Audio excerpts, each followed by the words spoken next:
આપણા રુધિરની અંદર આપણે લગડીના લગાડીએ ત્યાં સુધી આપણે કરવાનું છે નથી કરવાના,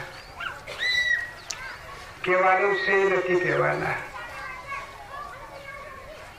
એના માટે સત્સંગ. સત્સંગ એટલે શું કહેવાય? આજે ઝાડ છે, ઝાડ વાંકું છે, સૂકું છે, જાડું બી છે, પણ એને પોતે કદી હદરવા જાય તો ઝાડ ખુદું થાય ખરો. સંતો ભક્તો એમને ગુરુ કરવો પડે છે. ઝાડને જે છૂટા છે એ લાકડાનો ગુરુ કહેવાય. સંતો ભક્તો તેને પછી લાકડાને બી કોરાડીનો માર ખાવો પડે તે લાકડું સીધું થાય. એના લાકડાની પૂજા કરે, નમે, માન કરે, સન્માન કરે. સંતો ભક્તો આજ આપણું એવા લેવા થવા જાય, આપણું થવાય ખરું.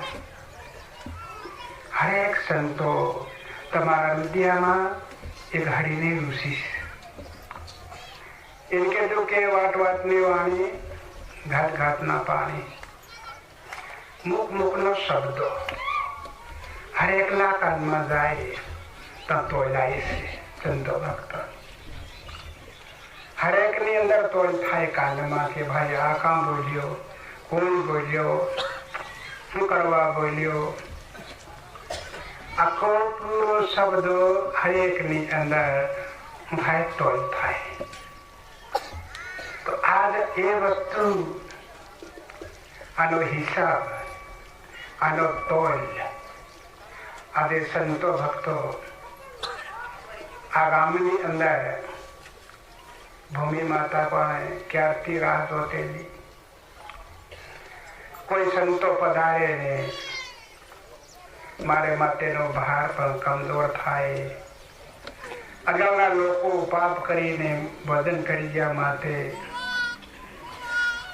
તો આજે સાપનો પગલું ધારણ થયું તો ભૂમિ માતા બી ખુશ થઈ ગઈ. સંતો ભક્તો ઝાડ બી ખુશ થઈ ગયું, જીવ જંતુ હરેક બી ખુશ થઈ ગયું. દેખો સંતોની કેટલી મહિમા કહેવાય. પછી આપણે ઉપર ઉપર સંત બનીએ ને એના કામ કહેવાય, ખરેખર કામનો નથી. સંતો કે છે સંત બગાડે લોભી લાલસી કેસરમ ગઈ તો કોણ કે છે? સંતો કે છે. તો એ આપણી અંદર શું છે એ આપણી તોલને કહી તાદુ આ બહારની વસ્તુ છે ને આપણું કર્યા કરવાના છે અને લોકો પણ આપણને ક્રિયા કરવાના છે. આપણી કમાઈ કરવાની છે, આપણું લેવાનું છે એ નથી કરવાના. એના માટે સંતો ભક્તો ખરેખર આપણને ભગવાનને બે આંખીઓ આપ્યો છે. આંખ બંધ કરી ભગવાનની આંખ એક આપણી અંદર છે,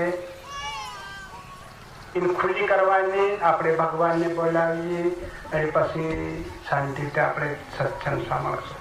હરેકને બોલવાની.